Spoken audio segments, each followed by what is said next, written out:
Good Morning Business. Oui, parce que tout le monde chante quoi qu'il en coûte, oui. y compris Bruno Le Maire sur notre plateau ce soir à 21h. Je reviens des États-Unis, comme vous le savez, et là-bas, tous les investisseurs, les banques d'affaires et tout le monde réclame des déficits budgétaires, de l'aide publique pour relancer l'économie. On n'a jamais vu ça. On n'a jamais vu ça. Une espèce de musique à l'unisson sur la planète entière. Dépensez, mais allez-y, dépensez. Enfin, je pense au pauvre François Hollande, au pauvre Nicolas Sarkozy qui vivait avec cette terrible pression de ne pas trop dépenser, de réduire les déficits, d'essayer de contenir la dette publique.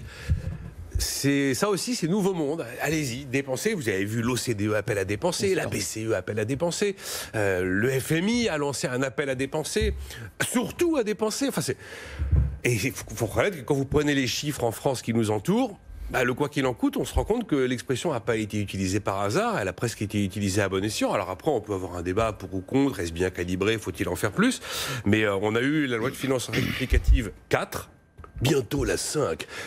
C'était la semaine dernière. Et là, on vient d'ajouter 20 milliards. 20 milliards à 66 milliards de dépenses publiques déjà dépensées, de l'argent décaissé. 86 là. 86 et puis vous mettez 100 milliards de manque à gagner fiscal. 186. C'est la facture. Puis vous ajoutez quand même 300 milliards de prêts garantis par l'État. Allez, on flirte avec les 500 milliards d'euros. On a une économie qui vit toujours plus à crédit. Mais maintenant, tout le monde s'en fout. L'Institut Molinari, tous les ans, regarde à partir de quelle date la France n'est plus financée. L'an dernier, en 2019, 58 jours. Là, cette année, c'est 114 jours. Voilà, ça veut dire que depuis précisément le 8 septembre, on a épuisé toutes les ressources financières et on vit à crédit.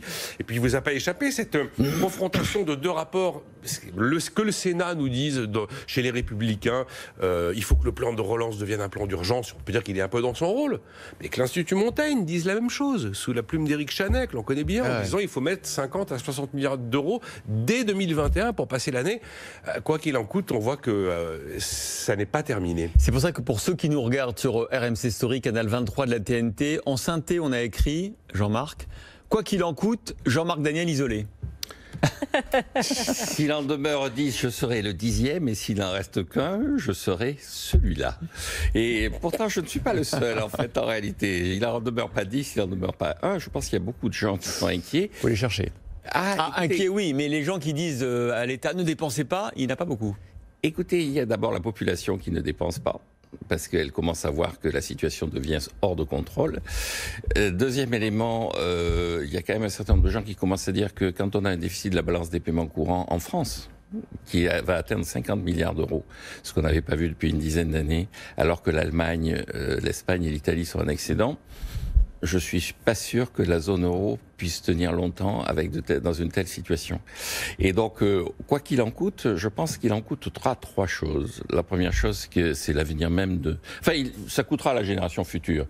Donc, tous ces gens, effectivement, qui sont pour la dépense, je me demande s'ils ont des enfants. Encore une fois, je ne vais pas rajouter, je le dis assez souvent, moi, j'aime mes enfants. Donc je vais faire en sorte de ne pas trop leur plomber la vie future.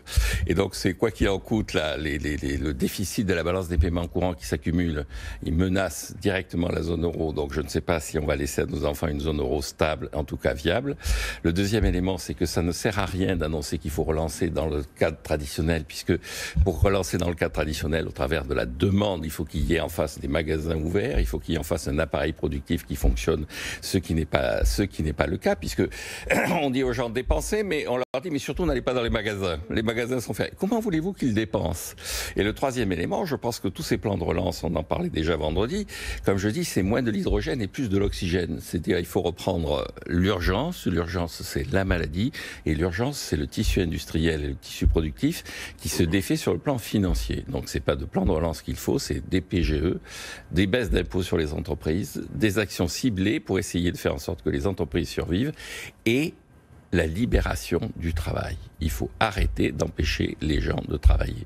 Il n'est pas de richesse autre que de travail. Il n'est de richesse que d'hommes. Mais ce qui est inquiétant, c'est vrai quand même, Jean-Marc, c'est de voir que tous les acteurs des marchés, les investisseurs, même les capital risqueurs, ils nous disent tous, il faut que l'État dépense, il faut investir dans les technologies d'avenir, l'hydrogène par exemple, mais pas seulement, l'intelligence artificielle, et qu'on a l'impression que le salut, même dans leur bouche, à ces acteurs, on ne peut plus en adéquation avec les valeurs du marché, nous disent il faut que l'État dépense.